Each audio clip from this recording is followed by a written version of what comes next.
Bonjour à tous et bienvenue sur Vanguard. Aujourd'hui, on va parler équipement, pas celui que vous avez en dotation, mais celui que vous pouvez vous procurer pour compléter et optimiser votre pactage.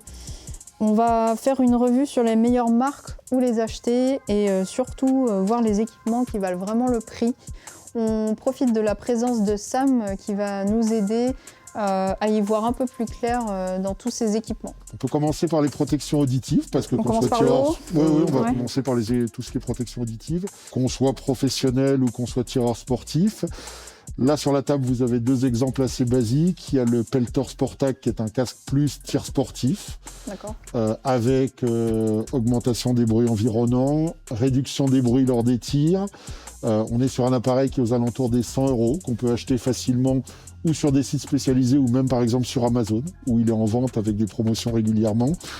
Ou alors, sur des casques comme celui-ci, où on est sur du Comtac, qui est un casque réservé aux forces de l'ordre et aux groupes spécialisés, avec des spécificités plus complexes, avec un micro de haut de gamme, des récepteurs haut de gamme, des prises spécifiques au matériel de sécurité intérieure ou de défense.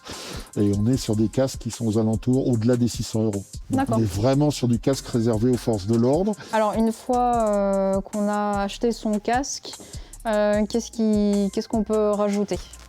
On peut rajouter, comme sur celui-ci, une petite protection de tête. Bon, ça, c'est des choses qu'on peut trouver n'importe où et y mettre de l'argent. On peut acheter même des gammes intermédiaires. Vraiment faire attention sur ces appareils-là, sachant qu'il existe de l'intra-auriculaire, plus discret, des marques Surefire ou d'autres. Attention, c'est des prix qui sont un peu supérieurs. On est plus aux alentours des 300 €. Ça marche très bien.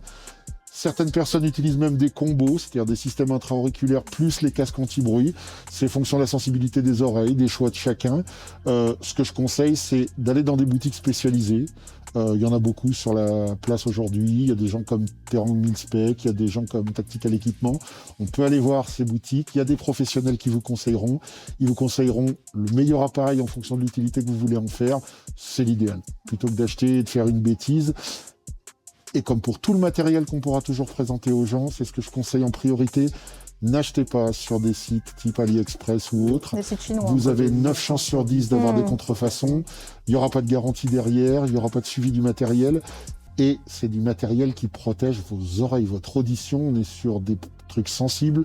N'achetez pas n'importe quoi, vraiment. J'avais testé celui-là sur Vous aviez testé celui-là en tir. Il est vraiment très bien, très confortable. Au niveau auditif, c'est un vrai régal. Puis c'est des appareils où sur l'utilisation, on peut changer les coussinets, les mousses sont interchangeables. Et comme c'est des marques Peltor qui sont très diffusées, il n'y a pas de difficulté à retrouver les mousses, les systèmes adaptatifs en fonction de ses oreilles. Le réglage est simple, voilà, il n'y a pas de complexité. Sur quoi d'autre on peut s'attarder en termes d'équipement ? Pour des gens qui font du tir, c'est utiliser des lunettes de protection dédiées au tir. J'ai fait l'expérience il y a quelques années. Pas de lunettes de soleil, c'est ça ? Non, j'ai fait l'expérience avec une paire de marques connues de lunettes de soleil de pratiquer le tir. J'avais de nombreux éclats de brûlure de poudre sur mes lunettes. Elles ont été complètement inutilisables derrière. Il faut des lunettes dédiées au tir avec des systèmes de protection dédiés. Quand on est en stand de tir et qu'on pratique le tir sur des systèmes métalliques, des poppers, des gongs ou autres, lunettes, quoi qu'il arrive. Après, quand on tire sur cible carton avec derrière du plastique comme on peut avoir dans des structures autres, pas spécialement de soucis, mais avoir des lunettes, c'est important. Ça coûte pas très cher.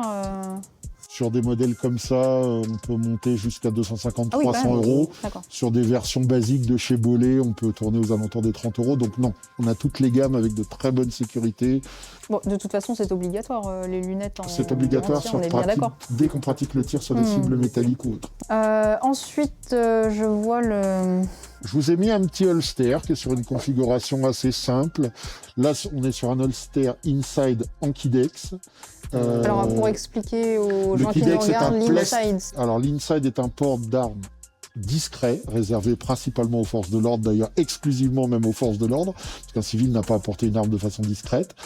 On est sur du Kidex, c'est-à-dire du plastique thermoformable moulé à l'arme, spécifique qui est utilisé à l'intérieur, avec une fixation discrète, un système de griffes à l'arrière qui permet de plaquer le holster contre la ceinture et le corps. Sur des holsters comme ça, faut compter entre 30 et 60 euros à peu près, selon les spécificités de la fabrication. Ne vous faites pas avoir, pareil, en allant sur des sites spécifiques qui vous vendent ça une fortune. Il y a des sites très bien, mais encore une fois, prenez conseil sur les sites de vente spécialisés ou des gens qui en ont déjà. Respectez les réglementations que vous avez. Je rappelle que les ports externes sont soumis à des obligations. Par exemple, un port externe doit avoir un système de rétention actif. Vous avez ça sur du Safariland, du GK. À utiliser, à bien choisir, encore une fois, acheter en fonction des conseils, mais pour les forces de l'ordre, ils peuvent voir avec leur FTSI ce qu'ils ont le droit d'acheter, de ne pas acheter. On les retrouve principalement dans quel... Ceux-là sont en vente sur des sites américains qui expédient en France. D'accord. Cependant, il y a des fabricants français, il y a des fabricants même anglais. On en trouve assez facilement sur Internet. En armurerie aussi, je suppose? En armurerie, dans certaines armureries spécialisées en fourniture de forces de l'ordre.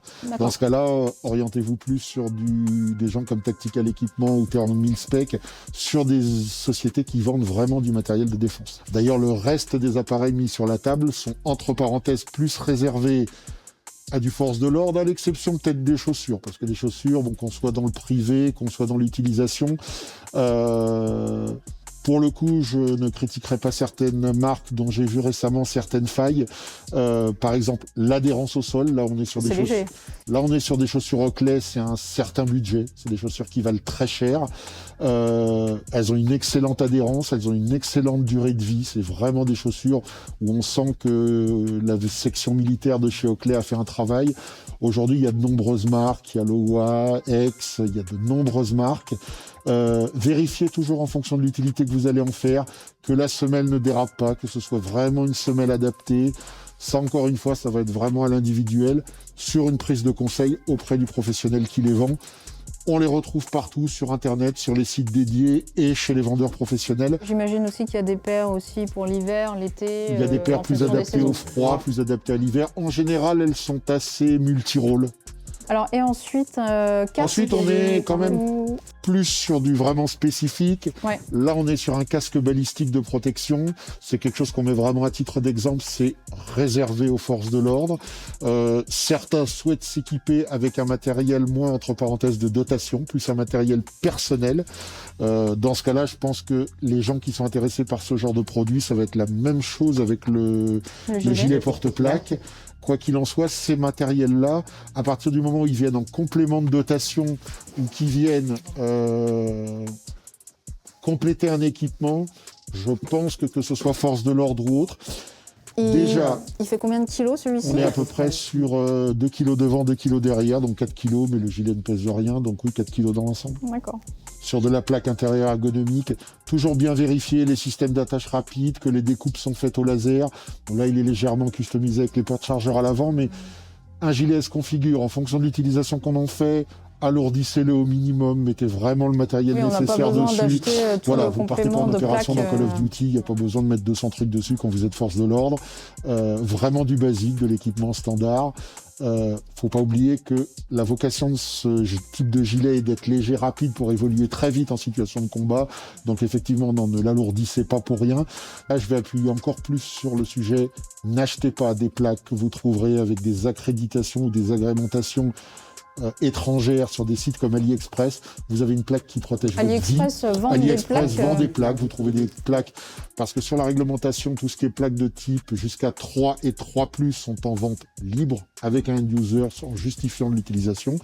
Cela, sur du classe 4 au-delà, vous êtes sur du matériel vraiment militaire police qui est réservé aux forces de l'ordre. Mais oui, sur AliExpress ou d'autres sites, vous trouvez du 3, du 3+, comme vous pouvez trouver des gilets pare-balles à vendre sur AliExpress ou d'autres sites équivalents. Mais comment on retrouve ce genre de produit sur Parce que c'est en vente réglementée, autorisée, qu'ils ont le droit de le vendre et de l'importer, ils ont les autorisations pour, ils vous fournissent des certificats de garantie. N'achetez pas un casque balistique pareil que vous allez payer. Encore une fois, là, à titre d'exemple, vous achetez un matériel, vous allez mettre le prix. Des plaques 3+, ça va vous coûter entre 300 et 400 € la plaque. Votre vie en dépend, donc ça dépend le budget que vous attribuez à votre vie tout simplement. Par exemple sur les gants, là moi je porte des gants mécaniques, les gants pareil, vous avez des gants de descente spécifiques, vous avez des gants de palpation, vous avez des gants tactiques d'assaut. Là par exemple on est sur une version en 0,5 mm où c'est des gants qui sont plus faits pour une palpation ou une pratique du tir extrêmement fin. Moi, c'est des gants que je me suis fait procurer par Tactical Equipment, qui les distribue. Extraordinaire, franchement, je suis sur des gants où j'ai un toucher qui est formidable. Par contre, effectivement, j'aurais pas la protection balistique sur le dessus, j'aurais pas certaines spécificités d'anti-coupure ou autres. Ouais. Mais encore une fois, le choix du matériel se fait toujours en fonction de l'utilité qu'on veut en faire. N'achetez pas, si vous êtes en protection privée, des gants avec une coque tactique qui vous permet... Voilà, vous n'êtes pas en RAID ou en BRI, vous n'avez pas besoin de porter des gants et d'investir une fortune dans des gants dont vous n'aurez pas l'utilisation. Le vêtement aujourd'hui, ça va être exactement la même chose. Le vêtement, je vais vous prendre un exemple, le pantalon, vous avez des marques qui commencent aux alentours des 50-60 euros pour un pantalon. Vous avez des marques comme UF Pro qui montent jusqu'à 300-400 euros le pantalon. Sachant qu'encore une fois, choisissez l'utilité que vous allez en faire. Un pantalon UF Pro est dédié à des forces de l'ordre qui en font une utilisation régulière, spécifique, très poussée dans les limites du matériel. Les hauts tactiques, quand vous avez des hauts avec des systèmes anti-coupure ou autres, ça ne fonctionnera que si c'est du vrai produit de qualité qui a été testé. Faut pas oublier que les marques comme 5.11 ou UF Pro ont des tests réalisés sur leur matériel, que leur matériel a été éprouvé, testé par des professionnels, réamélioré en fonction du temps, mis à jour régulièrement. Il y a des collections quasiment tous les ans qui sortent. Donc, tout ce qui est vestimentaire, pareil, c'est votre protection individuelle, c'est votre équipement. Allez l'essayer, demandez conseil aux professionnels et utilisez des marques connues, réputées, qui ont avéré leur efficacité sur le terrain. Il y a aujourd'hui du très accessible. Il y a même des marques comme par exemple Licontex, qui est une marque d'Europe de l'Est, qui fait des très bons produits, qui s'améliorent régulièrement. Ne pas hésiter. Enfin, on retrouve même des très bons produits d'ailleurs chez Decathlon. Absolument, mais on a une utilisation du matériel militaire qui aujourd'hui se fait chez les civils. Des marques comme Arc'teryx ou autres, ou même du North Face, sont des marques utilisées par les professionnels, mais qui se retrouvent aujourd'hui dans des boutiques standards. Voilà, pour compléter un équipement, n'importe quel équipement fera l'affaire, tant qu'il est utilisé à bon escient, selon les conditions d'utilisation. Ok, bah c'est très clair. Écoutez, merci encore une fois Mais de avec vous être plaisir, prêté encore au une jeu. fois, tout à fait. Et puis bah, peut-être Eh ben, à à très bientôt. bientôt. Merci. Au revoir. Au revoir.